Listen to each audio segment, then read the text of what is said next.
Estás escuchando Resonancia Informativa, transmitiendo desde la ciudad de Puebla. Resonanciainformativa.com. Comunícate con nosotros. Teléfono en cabina 2229-185333. Por WhatsApp 2221-145480. O en Twitter, @ResonanciaOK.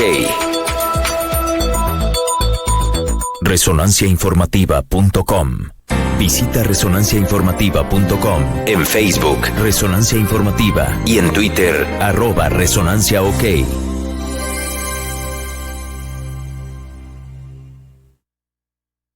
Las opiniones y comentarios expresados en este programa son responsabilidad de los conductores e invitados.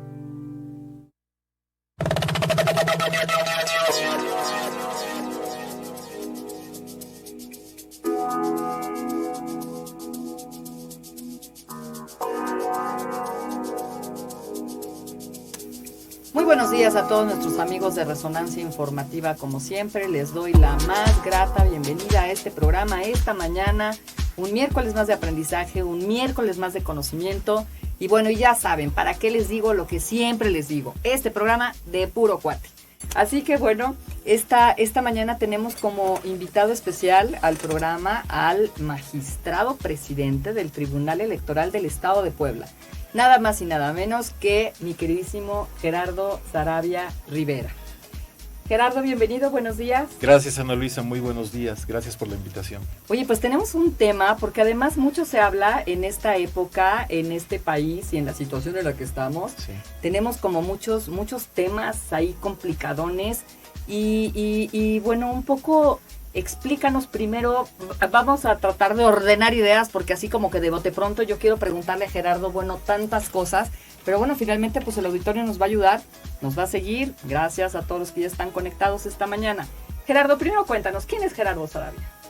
Bueno, soy un abogado poblano, tengo 52 años, yo soy egresado de la Escuela Libre de Derecho de Puebla y en algún momento mi carrera la hice en la Ciudad de México, enfocado a la parte del aprendizaje social, político, jurídico también. Y después de 11 años de estar en la Ciudad de México, regreso a mi estado, a mi querida Puebla, y me integro de lleno a trabajar como secretario de Estudio y Cuenta en el Tribunal Electoral del Estado de Puebla.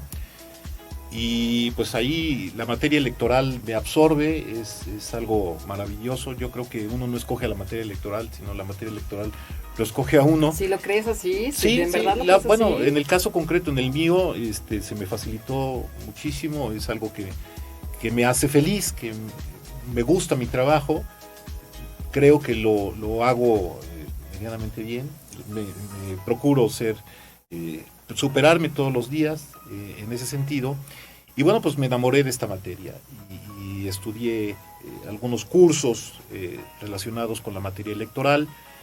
Y cuando se abrió la posibilidad de renovar las magistraturas, participé, yo creo que 4 veces para que me pudiera nombrar en ese entonces los diputados y diputadas del Congreso del Estado. Uh-huh. Y ya fue después no tuve éxito, no hubo posibilidad. Y ya fue hasta después de la reforma constitucional de 2014, cuando las facultades para nombrar a los magistrados electorales de los tribunales locales, pues ahora las tiene el Senado de la República. Se abrió la convocatoria, participé y no tuve la posibilidad en una primera instancia, nombraron a mi amigo Jorge Sánchez Morales, pero él decidió año y medio después participar en una nueva convocatoria para ser magistrado del Tribunal Electoral del Poder Judicial de la Federación. Uh-huh. en una de las salas regionales. Uh-huh. Fue nombrado para la sala Guadalajara, fue designado y quedó vacante la magistratura que él ocupaba. Se volvió a abrir la convocatoria y pues decidí nuevamente presentar mis documentos y participar otra vez en todo el proceso en el Senado de la República, y el 26 de abril de 2017 fui designado por el Senado de la República, tomo protesta el 27 ante el Pleno del Senado de la República, y a partir de ese momento estoy fungiendo como magistrado del Tribunal Electoral del Estado de Puebla y soy presidente de este organismo jurisdiccional en materia electoral en el Estado, a principios de este año. Oye, Gerardo, y cuéntanos así, de cuates diríamos aquí. ¿Cuáles son las características, cuáles son los requisitos para lograr tomar en manos, ¿no? Propiamente una posición como esta? ¿Quién resuelve? ¿Cómo se resuelve?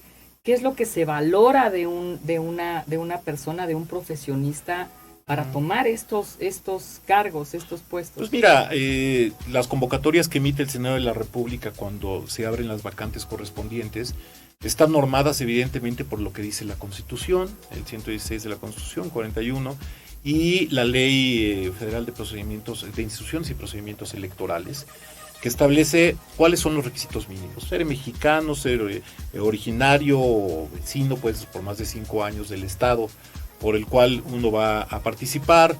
Se necesitan tener cédula profesional y título profesional con más de 10 años de antigüedad. Acreditar conocimientos y experiencia en materia electoral. Y bueno, presentar ensayos, comparecer ante las comisiones, en el caso concreto la Comisión de Justicia del Senado de la República. Y tú sabías que después de que pasa todo este proceso, se hace un dictamen y entonces con el dictamen de idoneidad se pasa al Pleno del Senado de la República y ya todo este órgano colegiado determina quién es el mejor perfil en ese sentido. Claro, oye, y seguramente, te voy a hacer una pregunta que seguramente la gente que nos está viendo la está ya como saboreando, como sí, que muchas veces hacemos preguntas que nadie se atreve. Sí. Pero ¿qué parte en la política interna, ¿no?, se juega para una posición de estas? Es decir, me queda claro que tú eres un extraordinario profesionista, te conozco de hace muchísimos años, tengo el gusto de aquí cuates, ¿no? Claro. Pero eso el común de la gente de pronto nos perdemos, ¿no? En ciertas posiciones que de pronto estos nombramientos decimos, ¿y cómo llegó, no? O sea, ¿qué pasa por ahí? Esta parte de política interna, ¿se maneja, no se maneja? Del proceso de nombramiento, ¿qué hay por ahí? Hay algo de eso. A ver, la reforma constitucional de 2014, en donde se le dieron atribuciones al Senado de la República para nombrar a los magistrados electorales de los tribunales locales, se hace como consecuencia de una observación del fenómeno democrático. Es decir, el sistema o nuestros representantes se dieron cuenta que en la gran mayoría de los estados, si no es por decir en todos, los titulares de los ejecutivos, los gobernadores, tenían muchísima injerencia con los legisladores para poder, digamos, sugerir, presionar de alguna manera, vamos a dejarlo en sugerir, quién sería el mejor perfil, el que más le acomodaba, ¿no? El que más le acomodaba, claro. Con el que no iba a tener algún problema, con el que podía pimponear, ¿no? Algunos temas. No tengo pruebas al respecto, pero bueno, pues es Vox Populi. Del dominio público. Okay. Ajá. Y entonces decidieron atraer esa facultad para quitarles esa posibilidad a los gobernadores de sus estados, que no se estuvieran manipulando como si fuera un asunto caciquil. Entonces la idea era fortalecer el federalismo, ¿no? Y nombrarlo desde el órgano que representa a través de los senadores y senadoras a los estados de la República. Y el problema es que sigue siendo por el voto de las 2/3 partes de los integrantes del Senado, pues que pertenecen a bancadas partidistas, ¿no? Y pues ahí se hacen también ciertas negociaciones, ¿de acuerdo? Lo ideal sería que fuera a través de los mejores perfiles, los más preparados, los que tienen más experiencia, cómo se desarrollan en las entrevistas. Y sí, es un factor importante todo ello, pero hay que reconocerlo, también el factor de los cabildeos, de los coordinadores de las fracciones. Los acuerdos de pasillo. También eso, ¿no?, me parece que es parte del sistema parlamentario en esos, o legislativos, no tenemos parlamento como tal, pero en esos niveles. Claro. Pues es lo que tenemos. Oye, Gerardo, ¿qué se hace en el Tribunal Electoral? Cuéntanos, ¿qué se hace? Primero te diría qué es el Tribunal Electoral, cuál es su naturaleza. Exacto. no es un órgano de gobierno, Ujú. ¿no? Sí, somos servidores públicos, pero no es un órgano que esté encasillado en la estructura gubernamental del Estado ni de la Federación. Es un órgano constitucionalmente autónomo, es decir, mantiene su autonomía o su independencia en cuanto a la gestión y en cuanto al manejo también de sus recursos, ¿no? Entonces, ya pasamos, es un órgano constitucionalmente autónomo. Y déjame hacer ahí un paréntesis y Mm. preguntarte, porque este es un dato histórico Sí. que creo que vale la pena resaltar, cómo es que nace el Tribunal Electoral en México. Porque hay ahí toda una... Pues te voy a decir las cosas claras. A través de la desconfianza de la ciudadanía en los procesos electivos Ujú. de nuestros representantes. Como sabemos, en nuestro país tenemos una democracia, pero es una democracia representativa, no es una democracia directa. Los ciudadanos acuden a las urnas, eligen a través de una boleta cuál es su mejor opción o la que hayan determinado, y pues ese es el ganador, o por un voto puede ser el ganador, ¿no? O la ganadora. Sin embargo, la historia, y no solamente la reciente, es una historia añeja la que tenemos, donde se han venido haciendo manipulaciones Claro. a los procesos selectivos y a los resultados, a veces muy, digamos, muy bien hecho, aunque no es lo correcto, casi imperceptible, pero la gran mayoría de las veces de manera muy burda. ¿Cabría decir el crimen perfecto?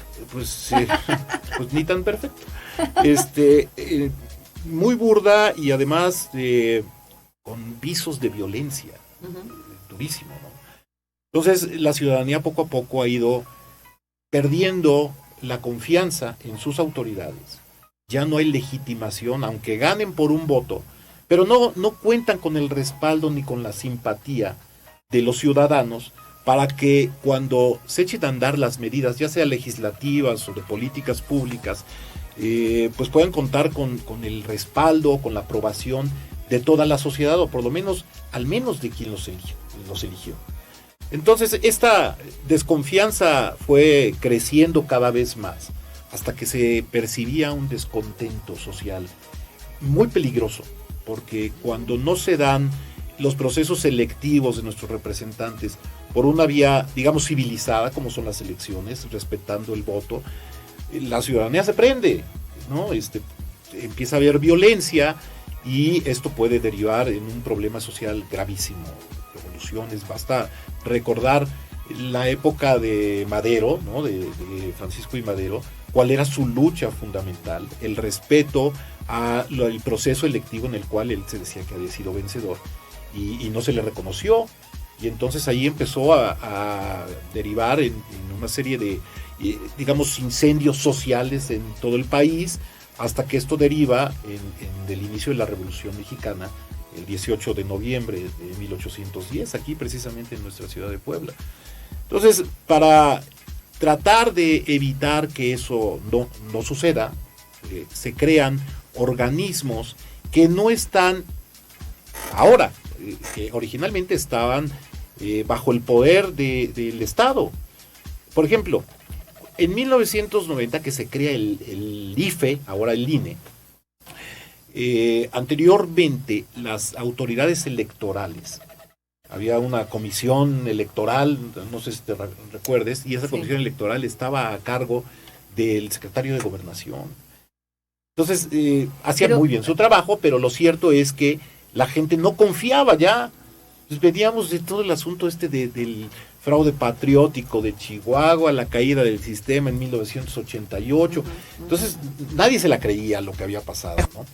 Entonces, bueno, se tenía que crear un órgano que no estuviera bajo el poder o necesita mucho más tu enorme cultura. Conmigo no existe eso que llaman patriarcado. Si quiere yo cocino y voy al supermercado. Y si te digo mami, solo es de cariño. No es que yo crea que tu trabajo es hacer niño, a menos que tú quieras. Y el otro tema es que la calificación también si de te liga o prefiere ya la lo hacen órganos con ese diferentes. par de piernas que están de agasajo. Tú te puedes ir caminando al trabajo. Yo cuido a los niños y nos vemos cuando venga, que a mí no me molesta para nada que me mantenga. Mami, te digo un secreto, yo ya entendí que no es ellos mismos calificaban sus y aunque tus pechos jalen mi mirada, yo solo me fijo en tu alma sagrada. Y si lo prefieres, tú pagas la cuenta. Y si te molesta, no te abro la... Tu cuerpo me inspira muchísimo respeto. No quiero que te vistas con atuendo sensual. Mejor te trajes sastre como profesional. No quiero que vengas a moverme la cintura. Me excita mucho más tu enorme y con la esperanza también de la sociedad puesta en ellos de que iban a actuar de manera imparcial. Un órgano administrativo en materia electoral. Cuando nace el INE, ¿no? El IFE en esta época, exactamente en los años 90, sí había una percepción ciudadana muy interesante en ese sentido. Sí.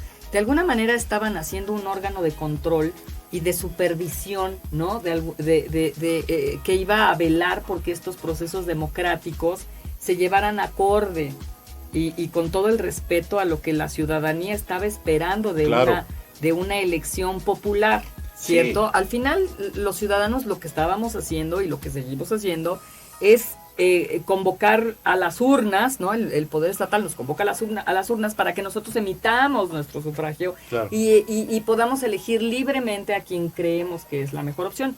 Y que se respete el voto, que se respete tu voluntad. Claro, y eso es a lo que voy, porque en estas épocas yo sí recuerdo, yo era muy niña, vaya, en los 90 estaba gateando. Sí. ¿No? Pero sí recuerdo que había pero sí, tú ya estabas en triciclo. pero sí recuerdo que había una gran esperanza, es decir, esta parte ideática, ¿no? Esta parte utópica y seguirá todavía en la actualidad cumpliendo con esa tanto, mira, te voy a decir que el IFE creado en 1990 estaba constituido por consejeros ciudadanos, personajes notables de la academia, fundamentalmente, con un gran conocimiento en sociología, en política, en economía, y que se caracterizaban por ser totalmente apartidistas. Y yo no sé, sí, totalmente apartidista. A lo mejor en filosofía no, pero no era gente activa dentro del mundo de la política. Estaba como presidente de ese consejo el doctor José Goldenberg, ¿no? Alonso Lujambio, me parece que también Gracia, ¿no? El que quiere ser ministro de la Suprema Corte. Entonces, había personajes muy interesantes en la parte académica que le garantizaban, por lo menos en el papel, a la gente que iban a actuar de manera imparcial. Totalmente. Y su trabajo era organizar las elecciones sin la interferencia de órganos ajenos que pudieran manipular, digamos, la voluntad ciudadana o inclinar la balanza antes de la elección y después de la elección. Lo que ellos pregonaban, y en cierta manera se logró, es que se respetara la voluntad ciudadana. Porque el voto no solamente es una papeleta. El voto trae atrás mucho dinero en cuanto al proceso para llevarlo a cabo, pero más allá de eso, lo que interesa es la parte, digamos, de la finalidad. Trae la intención de los ciudadanos. El principio, la esencia de la democracia y de la soberanía, que es la voluntad del pueblo. Entonces, si no se respeta la voluntad del pueblo, si no se nombra o se reconoce el triunfo de quien el pueblo, la mayoría del pueblo eligió, bueno, pues entonces quien ocupe los cargos públicos, pues es alguien que no tiene legitimidad, que no tiene respaldo y que no tiene la posibilidad de ejercer el poder que se le ha otorgado, y mucho menos todos los instrumentos que conlleva el ejercicio del poder, entre ellos el uso legítimo de la fuerza pública, ¿no? A la cual pareciera que en las últimas fechas se ha renunciado por parte de todo el mundo. Y eso no de todo el mundo, o sea, no creo que sea una renuncia de todo el mundo. Híjole, creo que sí ha sido una renuncia grave de quien debería de ejercer esa autoridad estatal, pero ese es otro tema. Ese es otro tema. Entramos en otro programa. En otro momento. Porque eso nos puede dar como para mucho, en donde sí estamos un poco de cabeza, lo comparto contigo. El hecho de que hubiera un órgano autónomo, independiente, con funcionarios, con servidores públicos también independientes, con gran conocimiento, pues le regresó en cierta medida la confianza a la gente y acudieron a las urnas a votar copiosamente. Acuérdate que Después vino la elección de 1994, donde fue electo el presidente Zedillo, y hasta ese momento fue electo con históricamente una gran cantidad de votos que no se había observado antes. Bueno, ahora ya lo superó el actual presidente Claro, Andrés Manuel, con 30 millones de votos, más de 30 millones. Sí. Pero en ese entonces eran más de 17 millones de votos que no se había presentado jamás. Jamás, claro. Pero que también propició un órgano autónomo como el IFE, ahora INE. Bueno, fueron llevándose a cabo elecciones en todo el país, organizados por estos organismos autónomos, y apareció un fenómeno que antes no existía. La posibilidad de que otras fuerzas, otras opciones políticas pudieran tener alternancia en el ejercicio del poder. Vino la elección de gobernador en Baja California, en donde gana por primera vez un partido de oposición, el PAN, ¿no? Con el Néstor Rufo Apel. Viene otras elecciones y vienen en cascada también. Entonces hay una alternancia y si va desapareciendo o se va diluyendo esta idea del partido hegemónico que durante más de 70 años pues ganaba de todas. Todo el mundo quería ser candidato por el PRI porque pues prácticamente no tenían ni que meterle lana, ya con ser candidato iba a las elecciones y la inercia ganaba, algo muy similar a lo que pasó en 2018 con otra opción, ¿no? Pero en esa época pues candidato de PRI era ya prácticamente tener el puesto asegurado. Así es. Y cuando se organizan las elecciones por un órgano que es autónomo, ¿no? Que no tiene injerencia del gobierno, del partido en el poder, pues aparecen alternancias en diferentes municipios, diputaciones, gubernaturas, y bueno, pues la gente empieza a recuperar la credibilidad en ello. Pero sí seguían apareciendo algunas irregularidades en los conteos de voto, en que no lo contaron adecuadamente, no interpretaron bien el voto, y entonces había que tener un órgano jurisdiccional que pudiera revisar también lo que había hecho el órgano autónomo. Y empieza a conformarse primero el Tribunal de lo Contencioso Electoral, que después derivó en el Tribunal Federal Electoral, el TRIFE, y ahora, ya con las últimas reformas, a partir de 1996, 97, se crea o se convierte en el Tribunal Electoral del Poder Judicial de la Federación, que si bien es cierto, es autónomo en el ejercicio, en sus decisiones, pero forma parte del Poder Judicial, ¿no? Bajo ese principio de Montesquieu de la separación, la división, de la tripartito de los poderes, ¿no? Poder, ejecutivo, legislativo y judicial. Entonces, como antes no pertenecía ni a Chana ni a Juana, pues dijeron, pues es jurisdiccional, tiene que pertenecer al Poder Judicial de la Federación. Y sus recursos financieros y muchas cosas tienen que ver con eso, pero su gestión y sus decisiones son completamente autónomas, solamente en materia electoral. Y bueno, sigue todos los estados el mismo ejemplo, la misma estructura. Hay órganos electorales administrativos locales y hay órganos electorales jurisdiccionales también locales en materia electoral, ¿no? Y pues a mí me toca estar ahora en el órgano jurisdiccional electoral, en donde lo que hacemos básicamente es, a través de nuestras resoluciones, garantizar el ejercicio de los derechos político-electorales de las y los ciudadanos, sin discriminación alguna. No importa si pertenece a un género o a otro, no importa su condición étnica, ni su nivel cultural, ni su preferencia sexual, ni su orientación, el color de la piel, no importa. Es decir, que todos participen y tengan en condiciones de igualdad la posibilidad de ejercer sus derechos político-electorales, que puedan ir a votar y ser votados, y que también tengan la posibilidad de ser votados, si reúnen las características que la propia Constitución establece. Claro, por supuesto, y ahí es en donde un poco entra la pregunta, ¿no? ¿Existe la justicia electoral?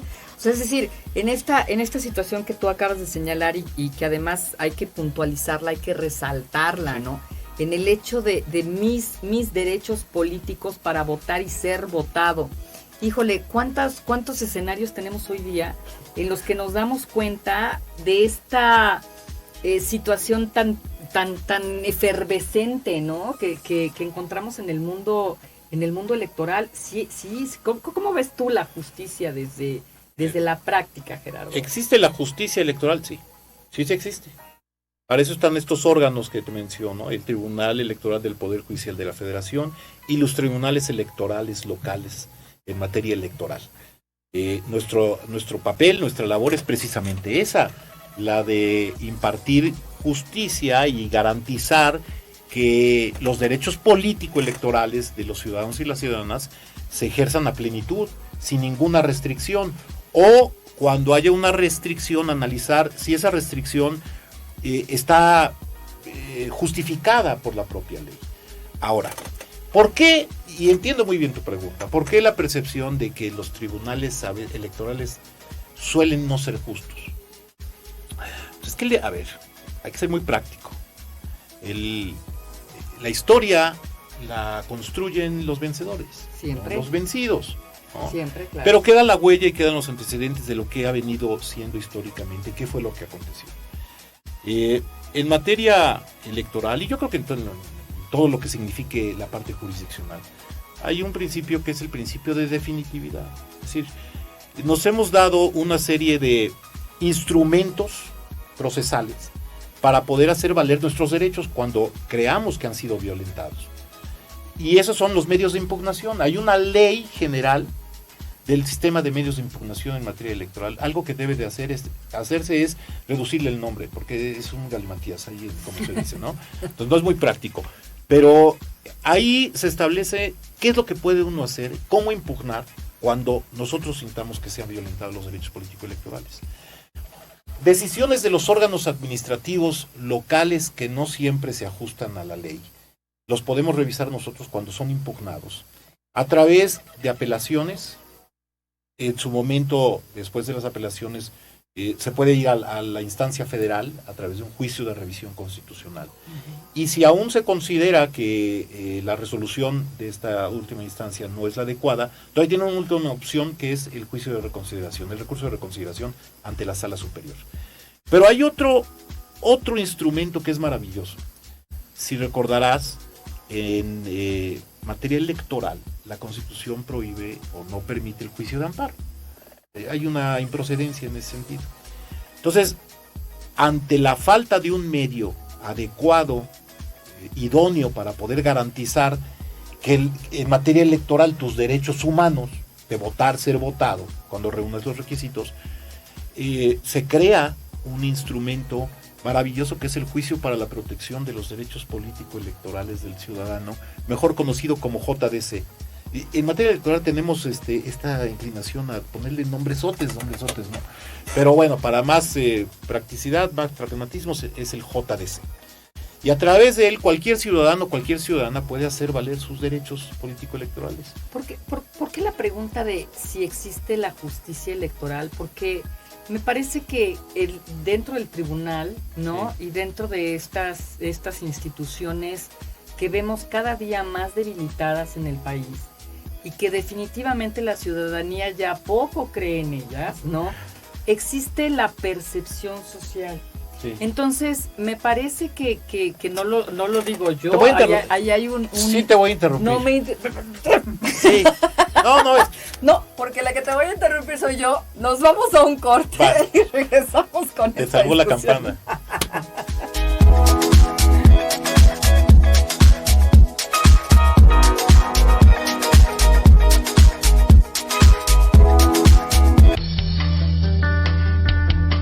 Innova y sé diferente. Sé parte de los nuevos procesos educativos y penales, estudiando nuestras licenciaturas. Licenciatura en Derecho.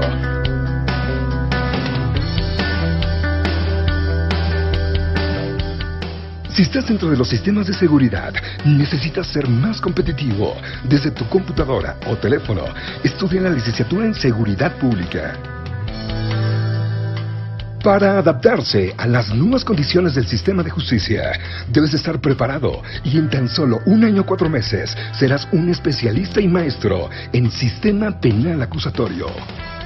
Facebook, Twitter, @1SIG. Llámanos 246-46-685-27 y correo contacto @1sig.com.mx.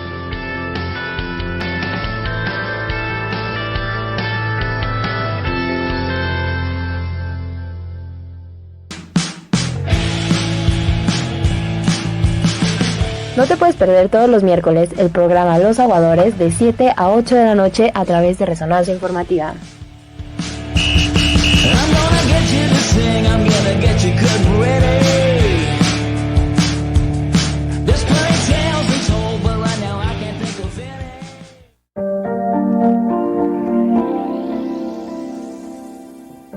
No te pierdas todos los miércoles de 10 a 11 de la mañana el programa ¿Sabías qué? Con la doctora en Derecho Ana Luisa Oropesa a través de Resonancia Informativa.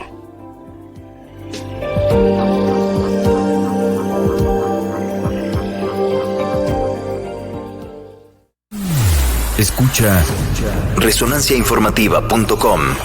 Una nueva opción online para escuchar radio. Resonancia Informativa, con los mejores contenidos y locutores a un clic de distancia. resonanciainformativa.com.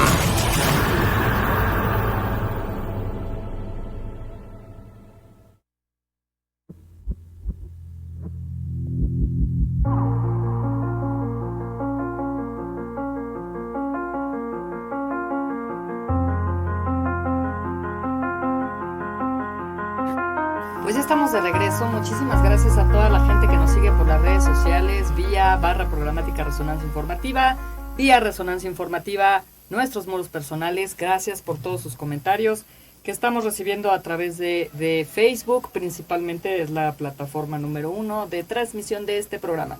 Y como siempre, pues les estoy provocando un poco de envidia porque ya saben que en los cortes se pone más intenso el debate que en el programa. Pero bueno, ya estamos de regreso con nuestro invitado esta mañana, Gerardo Saravia, magistrado presidente del Tribunal Electoral del Estado de Puebla.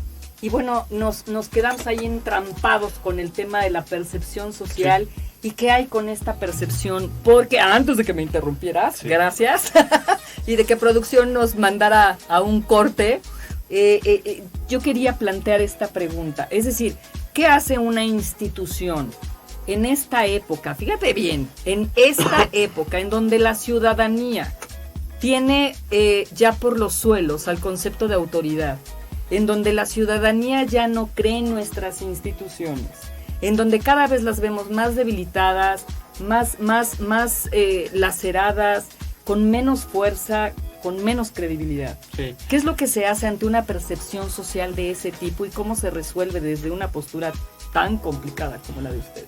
No es fácil porque tenemos atribuciones que la propia ley nos establece, ¿no? Entonces, lo primero que te diría es que todas las autoridades, hay un principio que se llama el principio de seguridad jurídica, en donde todas las autoridades de cualquier nivel, todos los servidores públicos, solamente podemos hacer lo que la ley o la norma jurídica expresamente nos faculte hacer. Si la ley no te dice expresamente, tienes que hacer esto, o de esta forma o de esta otra, tú no lo puedes hacer, aunque lo quieras hacer, ¿vale? Entonces esa es una. Y la otra es, ¿qué es lo que puede hacer la ciudadanía para poder recuperar la confianza en sus instituciones? Que las instituciones como el Tribunal Electoral, como los organismos públicos electorales locales, se llaman OPLES, los institutos electorales locales, sí hemos estado alejados de la sociedad, y estamos en un proceso al que llamamos justicia abierta para podernos acercar cada vez más, que nos conozcan, que vigilen nuestro trabajo de cerca, abrirle las puertas, transparentar nuestros procesos, nuestras sentencias, cómo las hacemos, cómo debatimos, cómo analizamos cada uno de los asuntos, cómo percibimos lo que la sociedad nos quiere decir, los actores también nos quieren decir, para valorarlas adecuadamente. Pero yo creo que esto es un trabajo de todos, no solamente de las autoridades, de la propia sociedad, que nos exijan a todos. No, claro. ¿No? O sea, que se acerquen, que nosotros transparentemos lo que hacemos, pero también tengamos un proceso de rendición de cuentas. Claro. Yo creo que eso es básico para poder recuperar de manera sinérgica la confianza entre autoridades y ciudadanía. Sí, creo que definitivamente el cambio en este país y en la cuarta transformación de nuestro querido y respetable presidente de la República debe de ser una transformación radical en la que todos debemos de participar. O sea, también es absurdo querer responsabilizar, ¿no?, a las autoridades, a las instituciones, de acciones que son netamente a nivel de piso, ¿no? Que en donde participamos los ciudadanos como ciudadanos, etcétera. Pero para eso, Gerardo, pues creo que todavía nos falta mucho tiempo. Sí, pero creo si no empezamos desde ahorita, es correcto. Y si este país no lo educamos y no invertimos en más, pero eso también está totalmente fuera de tu Pero bueno, pues es que también, a ver, hemos renunciado todos hemos renunciado desde nuestras casas al ejercicio de nuestras responsabilidades. ¿Qué es lo que ha pasado con la educación de los niños ahora? Déjalo que haga lo que quiera. Y no puede ser.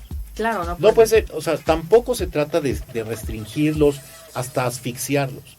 Pero mira, el ser humano tiene una característica. Incluso esto es de carácter filosófico. Nosotros nacemos con la aspiración de la libertad absoluta. Y si no tenemos ciertos límites, nos vamos a ir a donde sea. Inclusive pasar encima de los demás para poder cumplir nuestros deseos. Pero los deseos tienen que irse limitando con límites que hagan funcional un cierto entorno en donde te desarrollas. En la casa, no se puede permitir que todos hagan lo que se le pegue la gana. Hay que establecer límites. Límites y consecuencias, hasta acá, definitivamente. porque si no vas a lastimar a tu hermana, a tu hermano, a tu madre, a tu padre. No, esa es una cosa. Y nosotros mismos también. Claro. Hemos renunciado. Está llorando el niño, métele el chupón. Y así ya no llora. No, a ver, ¿llora por qué? Algo tiene que expresar. Esta es una forma. O tiene hambre, o está enfermo, o está incómodo, no lo sé, ¿no? O simplemente se quiere expresar, y entonces hay que empezar a analizar eso. Y conforme va avanzando esto, pues si no encontramos unos límites funcionales, pues vamos a meter a la escuela, los alumnos, armas, drogas, lo que quieran, porque no hay un límite de orden. Entonces tenemos que empezar a reconstruir, deconstruir y volver a construir de una manera ordenada. Tampoco draconiana, porque limitas en exceso. Pero sí debe de haber un cierto orden en cuanto al entorno en el que nos desenvolvamos. Y cuando tú hablabas de percepción social y de falta de confianza en nuestras autoridades, tiene que ver también con esto. ¿De dónde se construye la percepción social? Porque hablar de percepción social es un discurso político maravilloso para cualquiera, ¿no? Para poder manipular inclusive a esa gran masa. Pero la masa de la gran cantidad de ciudadanos y ciudadanas, la voluntad, pues no todos pensamos igual y en el mismo momento. ¿Qué nos hace inclinarnos hacia una desconfianza sistemática en nuestras autoridades?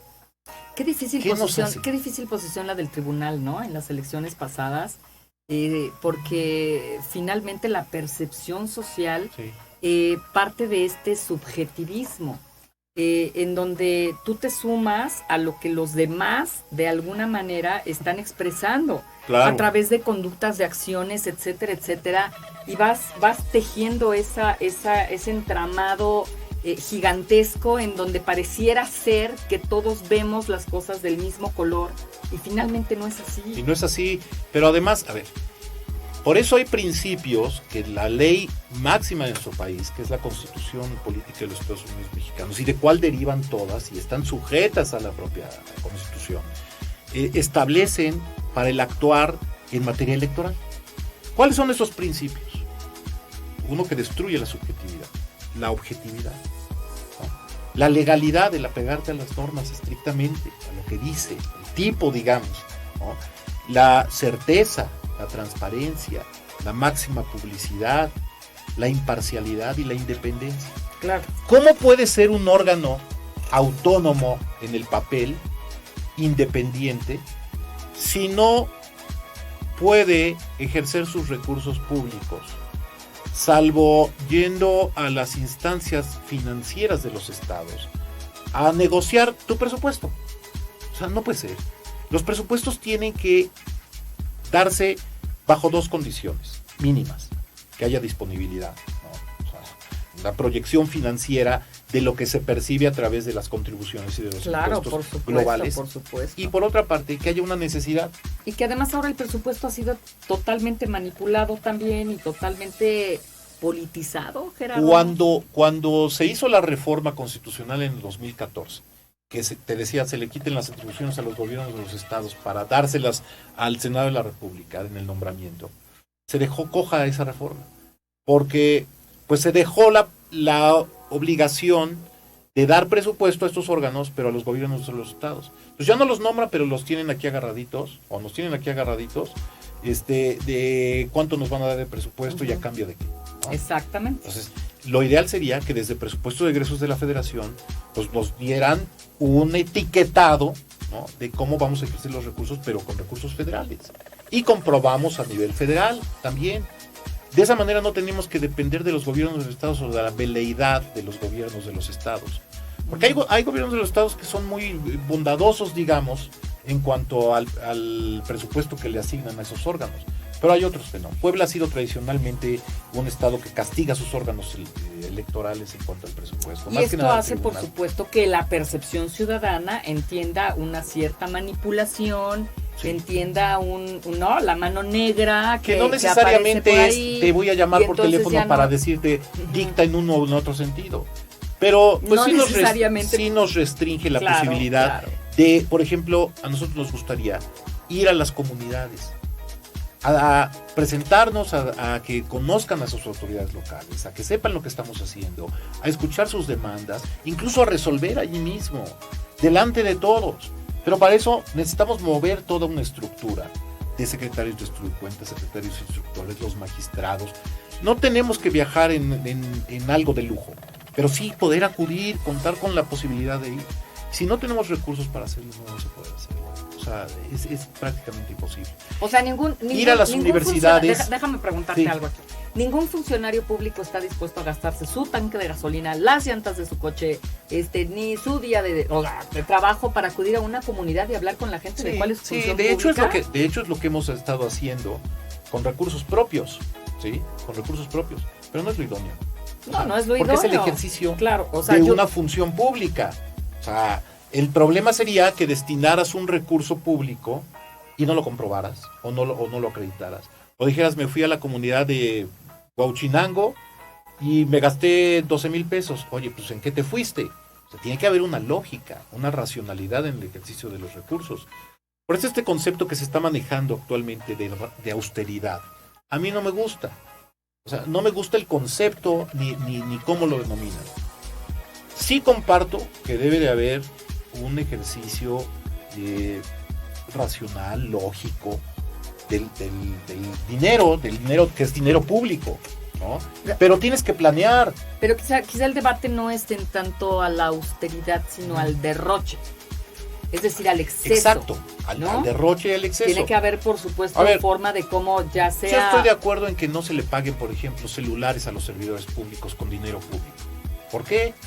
Pues ahí está el teléfono oficial. El celular, ojalá nada más se utilizara para cuestiones oficiales. Se utiliza para hablarle a la familia, hablar cuestiones personales. Entonces esos ya son desvíos, un abuso. Que tampoco viajes que aquí o acullá que no tengan que ver con la función electoral. Pero hay cuestiones que sí se tienen que cumplir porque tanto las leyes como los reglamentos nos dicen que tenemos que desarrollar ciertas actividades que por falta de recursos no podemos hacer, ¿no? Por ejemplo, esta capacitación a nivel nacional, regional, municipal, de comunidades, incluso internacional. Muchas veces es que estos nada más van de turismo electoral. Y no, o sea, hay congresos internacionales donde se debaten las nuevas ideas y las nuevas tendencias en materia de derechos humanos en su vertiente política, de cómo se deben de hacer. Te voy a decir un elemento maravilloso que todos ya estamos haciendo. A partir de la reforma de 2011 en la Constitución, se establece una figura que proviene de organismos internacionales cuando se tiene que aplicar los derechos humanos, que es el principio pro persona, o el principio pro hombre. En donde todas las autoridades, cuando tengamos que resolver un asunto en donde haya cierta duda de a quién se le tiene que dar la razón o no, se busquen las mejores condiciones para la persona, para el ser humano, para el ciudadano, para su protección integral, indivisible. Y esto no provino de México, Esto provino de lo que llamamos convencionalidad, que tiene que ver con los tratados internacionales y lo que se va discutiendo de diferentes casos a nivel interamericano, europeo, africano. Entonces, ahora, en un mundo globalizado, todos aprendemos todo. Y si hay una característica de los derechos humanos, y los derechos políticos son derechos humanos, es que no tienen fronteras. No, y eso creo que todos lo entendemos muy bien, Gerardo. O sea, sí, quienes estuvimos y estamos en el mundo de la academia, quienes estamos apasionados por el mundo del conocimiento, la investigación y demás, por supuesto que comprendemos esa amplitud, ¿no? En el diámetro, por supuesto, del conocimiento. No puedes gestar mayor conocimiento cuando te sigues moviendo en la misma órbita, en la misma esfera reducida de...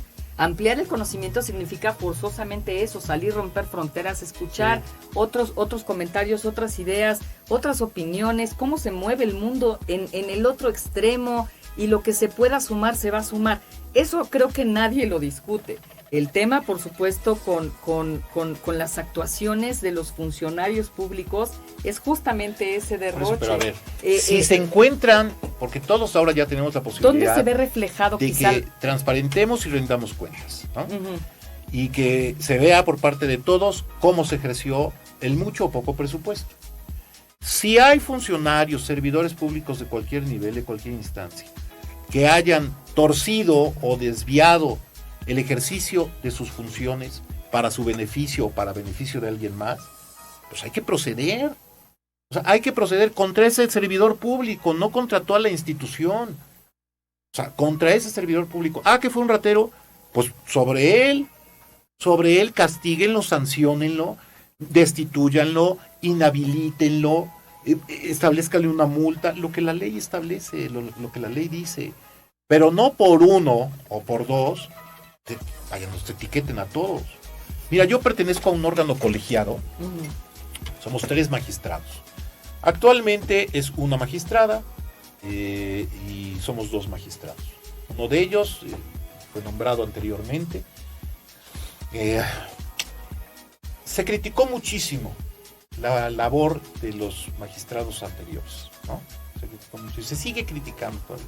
Que se actuaron con parcialidad para beneficiar una opción política, que al final de cuentas fue la ganadora del proceso ordinario, si no lo hicieron. Claro, que eso es a lo que nos referíamos con esta pregunta, ¿no? Las decisiones se toman electoral, ¿en dónde está? Sí, ahora, todos aquellos y aquellas que dicen que estos servidores públicos que estuvieron fungiendo anteriormente de magistrados actuaron de mala fe, violentando principios y eso, yo ni digo si sí o si no, que no podría yo hacerlo, ¿no?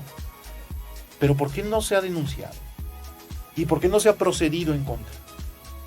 Que no se quede en el discurso. El discurso vende, eso me queda muy claro, vende políticamente. Bueno, porque el costo puede ser muy alto, ¿no? Pero ¿qué costo? Habrá que buscar ¿qué costo es mayor? Una conducta ilegal, inmoral, todo esto, ¿no? ¿A quién lastima? Porque no solamente lastima directamente al erario del tribunal, lastima a todos, lastima a toda la sociedad. Pues, que se castigue. Si no se denuncia y si no se procede, pues igual en una de esas el delito prescribe y ya se va a quedar sin castigo. Entonces, pero a ver, en esta parte creo que sí tenemos 5 minutos para terminar el programa. Vamos a cerrar el programa en 5 minutitos más, te quedan 4. Quítanos a la gente en 4 minutos. Convéncenos a los ciudadanos de que por lo menos el Tribunal Electoral del Estado de Puebla tiene algo para ofrecer. El Tribunal Electoral del Estado de Puebla es un tribunal compuesto por 3 magistrados. Cada quien tiene un voto y se toman las decisiones por mayoría o por unanimidad. Se analizan todos los asuntos de manera directa en sesiones públicas. Pueden saber cómo lo estamos haciendo y cuáles son nuestros razonamientos. Transparentamos, eso es importante. Transparentamos el ejercicio de nuestros recursos económicos que son asignados y rendimos cuentas también. Y ofrecemos estar cerca de la gente, escucharlos atender sus demandas y analizar cada una de sus pruebas de manera objetiva. Pero además, si todavía nuestras resoluciones no les satisfacen, hay otra instancia, la instancia federal, o sea, que también revisa nuestras actuaciones. Te voy a decir, estadísticamente, tenemos una estadística del 94.3% de que nuestras resoluciones son ratificadas o son confirmadas por los órganos federales. Solamente un 6.6% es la que nos revocan o nos modifican. Y muchas de esas resoluciones que nos modifican o revocan son solamente para que ajustemos ciertas cosas, pero en el fondo no cambia el sentido. Entonces tenemos una estadística de respuesta adecuada, de que estamos haciendo las cosas bien. Yo lo que pediría es que se acerquen al tribunal, que nos permitan también acercarnos, que nos exijan cada día más el cumplimiento de nuestras funciones y que si observan alguna conducta que va en contra de la ley, se denuncie sin ningún problema. Para allá vamos, ciudadanos. Por ahí hay muchas organizaciones de la sociedad civil que ya estamos perfectamente bien organizadas, que además nos estamos uniendo y que, por supuesto, lo que dice el magistrado debe de ser así, debería de ser no solamente con el Tribunal Electoral, sino con todas las autoridades y con todas las instituciones que nos rigen. Al final están ahí por nosotros y yo siempre lo he dicho. Los funcionarios públicos no son para ponerles un tapete rojo y que... Servidores públicos. Exactamente, servidores públicos, un tapete rojo y que desfilen, ¿no? Están ahí porque nosotros así los elegimos. Así es. Y que además nosotros les pagamos. Y bueno, y ya para cerrar, Gerardo, una pregunta. ¿Sí ganas menos que el presidente de la República? ¿Sí qué? ¿Ganas menos que el presidente de la República? No sé cuánto gana el presidente de la República. Bueno, pues con eso nos despedimos. Gerardo, muchísimas gracias por estar en el programa esta mañana. De verdad fue un honor platicar contigo. Gracias, porque hay que abonar. Todos tenemos que seguir construyendo este México. México es de todos y de todos. De responsabilidad sacarlo adelante. Yo me despido, soy Ana Luisa Oropesa. Esto fue ¿Sabías qué? Y como siempre les pido, sean felices.